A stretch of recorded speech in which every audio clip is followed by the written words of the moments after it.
Hey guys, welcome to episode 2 of Confessions of a Realpreneur. I'm your host, Dayanna Reeves, and we're going to be getting into one of my favorite topics today.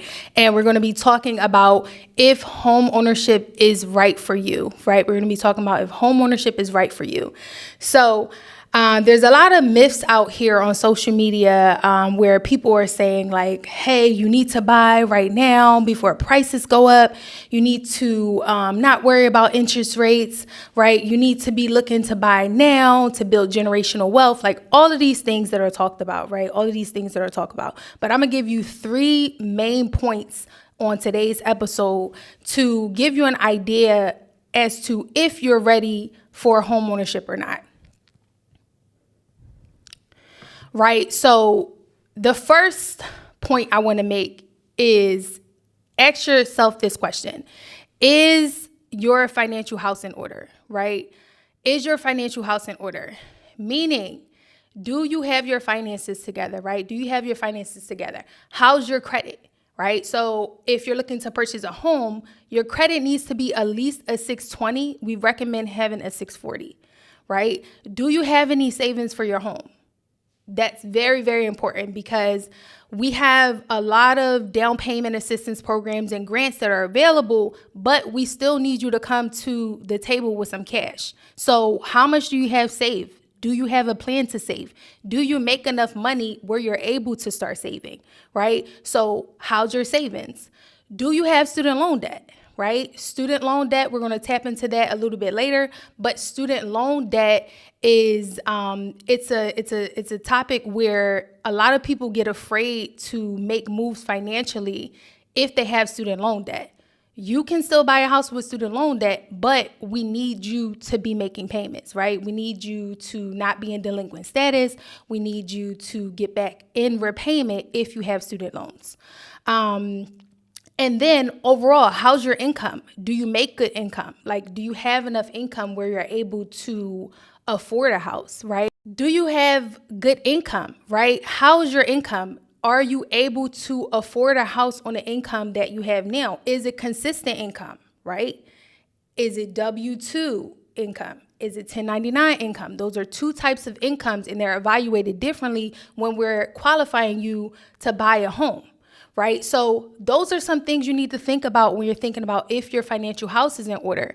One of all of those things you need to make sure are accurate and up to date, but you want to make sure that you get with a real estate professional so that we can go over your goals, right? We can go over your finances. We can look at your debt and see, what's going on your finances, right?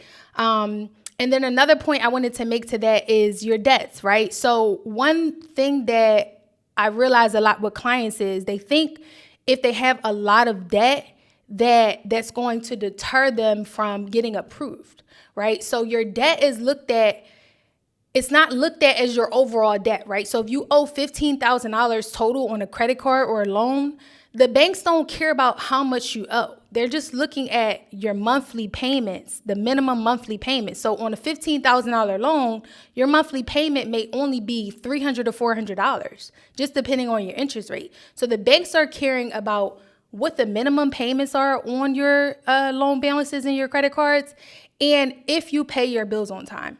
Right? So all of these things play a factor when we're talking about, is your financial house in order? And in order to know if your financial house is in order, you need to get with the right professional so that we can evaluate those things. Whether it's a realtor that's willing to sit down with you to figure out what you have going on financially, or if you get with a mortgage lender first and figure out if you're ready to buy then. But you need to get with one of those 2 professionals in the very beginning of your process to see if your financial house is in order, or if you need to create a plan, right? If we need to create a plan for you so that we can get you ready to buy a home, right? Because the reality is a lot of people may not be ready to buy a home when they're thinking about buying a home. But if you get with the right financial professional, whether that's a real estate agent like myself, or whether that's a mortgage lender, we can give you an idea of, okay, if you're ready or not, based on some of the things that I mentioned, right? Your credit score, your debts, if you have student loans, the status of your student loans, your income, Is it stable income? What type of income you have? Do you have W-2 versus 1099? So all of those things play a part in your readiness to buy a home. The second question I want you to ask yourself when you're thinking of if homeownership is right for you or not, right? Do you have the time and the patience to dedicate to the home buying process, right? The home buying process can be made simple for you. I try to make it as simple as possible for my clients, but the reality is you have to have time, and it does take some patience because a number of different factors, right? So if you're not ready to buy a home right now, we have to prepare you to get ready. So that means that you may have to pay down some debt. You may have to build your savings up. You may have to build up your credit score. So that may take 3 to 6 months for you to do those things so you can be prepared to buy a home in 3 to 6 months. Once you are prepared to buy a home, we have to start home shopping for the house that you want. We may see 10 houses and you may or may not find the one that you really want to buy. So you have to have some patience with that process. It's not like you're going to just find the perfect home for you from the rip unless you build a home, like you can do a new construction build, right? And it may be a little bit more customized to what you like. But that also depends on how much can you get pre-approved for, right? Can you afford to build a new home in a certain area that you want to live in? Or do you have to buy something that's maybe a fixer-upper where you have to do a little bit of cosmetic work, right? Cosmetic meaning paint, flooring, maybe change out the kitchen cabinets or the countertops, right? Some minor repairs to get the property up to par how you would like to live in it, right? So all of these things takes time and patience. If you're not at a point in your life where you have the time to dedicate to the process, then it may not be the right time for you to start thinking about buying a home. Because one thing I can tell you is that you have to be committed, right? You have to be committed to the process and following the steps, because the moment you fall off, you're going to get discouraged, right? The moment you fall off, you might miss out on a good deal or a good house in a neighborhood that you really liked because you didn't have the time to commit to the process, right? So there's a number of things that can happen.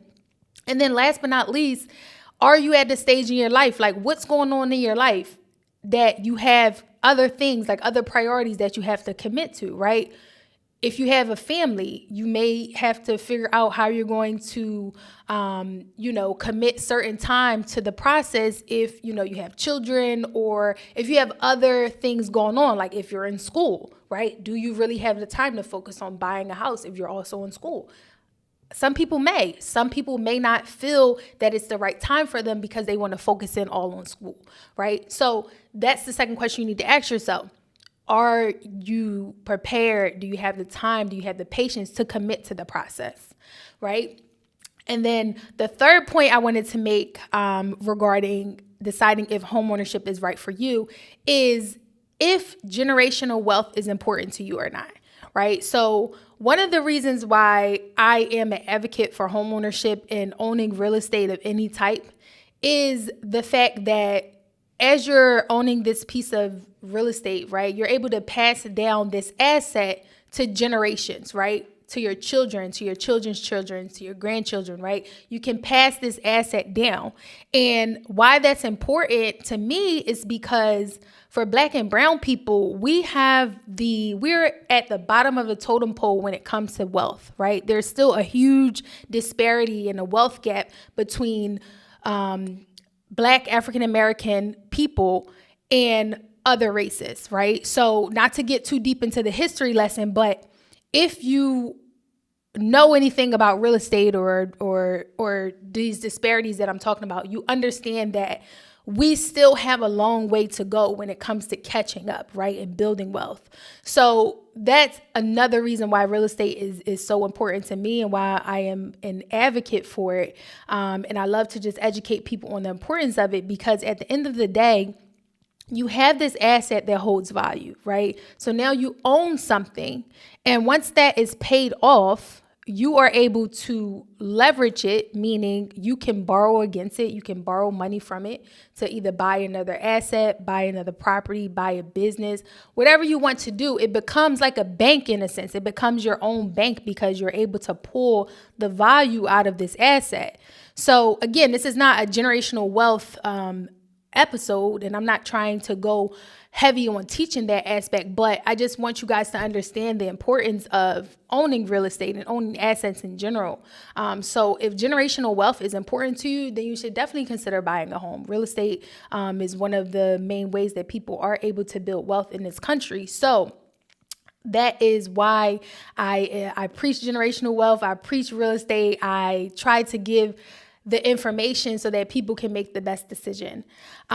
So let's just review those three things. Is homeownership right for you? The three questions, right? Is your financial house in order? Okay. Is your financial house in order? We talked about that. Do you have the time and the patience to commit to the home buying process, right? It's going to be a journey. It can be simple. It can be made simple if you have the right team, the right real estate agent, the right mortgage lender, the right professionals on your team. It can be made simple, but it is still a journey. It is still a process you have to commit to. And then last but not least is generational wealth important to you? Those are the three things that I want you guys to keep in mind when you're deciding if homeownership is right for you.